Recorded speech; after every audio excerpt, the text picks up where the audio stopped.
അമ്മ ഇനി ഒരു കഥ പറഞ്ഞുതരും, ഒരു നല്ലൊരു പെൺകുട്ടിയുടെ കഥ. ആ പെൺകുട്ടിക്ക് ഒരു പ്രത്യേകതയുണ്ട്, ഒരു സ്പെഷ്യൽ പെൺകുട്ടിയാണേ. ആ പെൺകുട്ടിയുടെ പേര് റോസ. ആ പെൺകുട്ടിക്ക് ഒരു പ്രത്യേകതയുണ്ട്. ഈ റോസയ്ക്ക് എന്താ പ്രത്യേകത? റോസ നല്ല കുട്ടിയാണ്. പിന്നെ റോസ എല്ലാരെയും ഹാപ്പി ആക്കും അല്ലേ? അമ്മ ഇപ്പൊ എന്ത് ഹാപ്പിയാന്നറിയോ റോസിനോട് ഇങ്ങനെ കെട്ടിപ്പിടിച്ചിരിക്കുമ്പോ? റോസ എല്ലാരെയും ഹാപ്പി ആക്കുന്ന ഒരു ഹാപ്പി ഗേൾ ആണ് റോസ. റോസ എപ്പോഴും എൻ്റെ മുടി വലിക്കും. അപ്പൊ റോസ എന്നെ കെട്ടിപ്പിടിക്കും. റോസ ഭയങ്കര സ്നേഹമാണ്. റോസ ഇങ്ങനെ അമ്പ അമ്പ അമ്പ ഇങ്ങനെ ചെയ്യും. അപ്പൊ റോസ എൻ്റെ ഭയങ്കര ബെസ്റ്റ് ഫ്രണ്ടാണ്. പക്ഷെ ആ കൂട്ടുകാരി ചെയ്യും. റോസ കുഞ്ഞായിരുന്നപ്പോൾ ഞാൻ വളരെ ക്ലൂലെസ് ആയിരുന്നു. ഇവള് സംസാരിക്കാനും താമസിച്ചായിരുന്നു. അവളുടെ ചില സോഷ്യലായിട്ടുള്ള മൈൽ സ്റ്റോൺസ് ഒക്കെ വൈകിയിരുന്നു.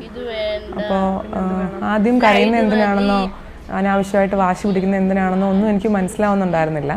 കുറച്ച് വൈകിയാണ് ഓട്ടിസം എന്ന് മനസ്സിലായത്. ആദ്യം എല്ലാ പേരൻസിനും ഉണ്ടാവുന്ന പോലെ ഒരു ഷോക്ക്, എൻ്റെ കുട്ടിക്ക് ഇത് വന്നല്ലോ അല്ലെങ്കിൽ എനിക്കിത് വന്നല്ലോ എന്നുള്ളൊരു ചിന്തയുണ്ടായിരുന്നു. അത് കഴിഞ്ഞ് പിന്നെ അത് പതുക്കെ ഒരു അക്സെപ്റ്റൻസിലോട്ട് വന്നു.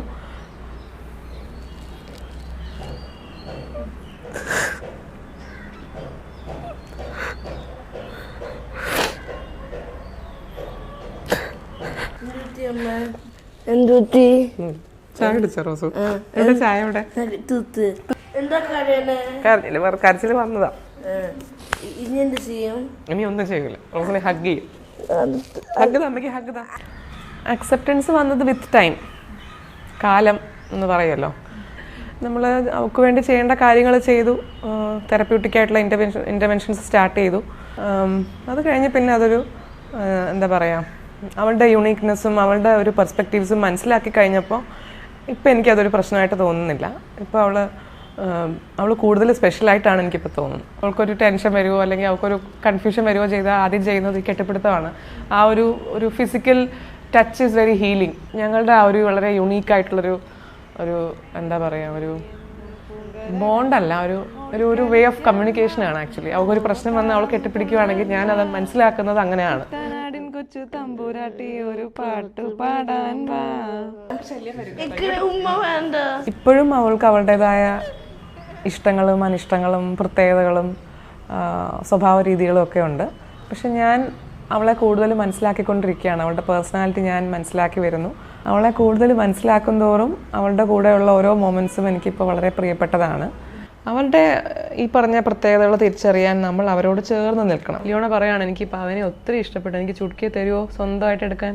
കൊടുക്കുമോ? കൊടുക്കും. നമ്മുടെ ഈഗോയും നമ്മുടെ ചിന്താഗതിയുടെയും എത്രയോ മുകളിലാണ് അവർ. എനിക്കത് മനസ്സിലാക്കി തന്നത് എൻ്റെ റോസയാണ്. വളരെ സ്ട്രെയിറ്റ് ഫ്രം ഹാർട്ടാണ്.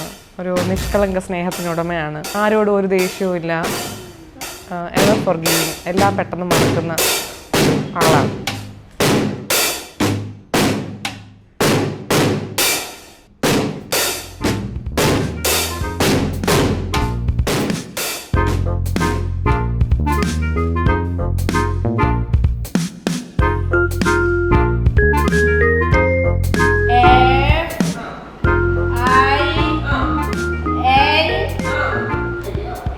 നമ്മളെല്ലാവരും വ്യത്യസ്തരാണ്.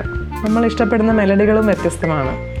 നിങ്ങൾ ഇഷ്ടപ്പെടുന്ന മെലഡി ഒരുപക്ഷെ മറ്റൊരാൾക്ക് ഇഷ്ടപ്പെടണമെന്നില്ല. അതുപോലെ തിരിച്ചും. റോസ അത്തരത്തിലുള്ള ഒരു മെലഡിയാണ്. വളരെ കുറച്ച് പേർക്ക് മാത്രം ആസ്വദിക്കാൻ സാധിക്കുന്ന ഒരു റെയർ മെലഡി. പക്ഷെ അതിലും ഒരു ഈണമുണ്ട്. പലപ്പോഴും അത് നമുക്ക് മനസ്സിലാക്കാൻ പറ്റുന്നില്ലെന്ന് മാത്രം. So you should try to understand her melody, then you will understand how outstanding it is.